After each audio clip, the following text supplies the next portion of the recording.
Une petite histoire pour commencer cette méditation. Jésus était à table dans la maison et voici, beaucoup de publicains et de gens de mauvaise vie vinrent se mettre à table avec lui et avec ses disciples. Les pharisiens virent cela et ils dirent à ses disciples « Mais pourquoi votre maître mange-t-il avec les publicains et des gens de mauvaise vie ?» Jésus, qui avait entendu, dit « Ce ne sont pas ceux qui se portent bien qui ont besoin de médecins, mais les malades. Allez et apprenez ce que signifie « Je prends plaisir à la miséricorde et non au sacrifice. » Car je ne suis pas venu appeler des justes, mais des pécheurs.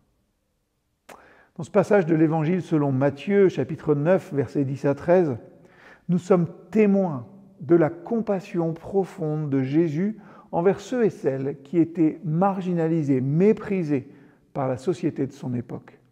Les publicains, les pécheurs, rejetés par beaucoup comme des parias, trouvèrent un accueil chaleureux à la table de Jésus.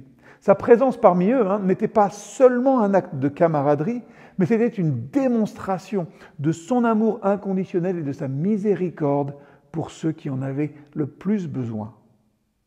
Christ est mort pour tous, c'est vrai, mais il avait aussi un cœur et un élan tout particulier envers ceux qui étaient marginalisés et ignorés par l'ensemble de la société. Et nous devrions avoir ce cœur, nous aussi. Prenons un moment pour méditer sur l'attitude de Jésus envers les exclus sociaux de son temps et de ce que ça signifie pour nous aujourd'hui. Sommes-nous prêts à suivre son exemple en accueillant les marginaux et les exclus, y compris ceux qui sont stigmatisés aussi pour qui ils sont?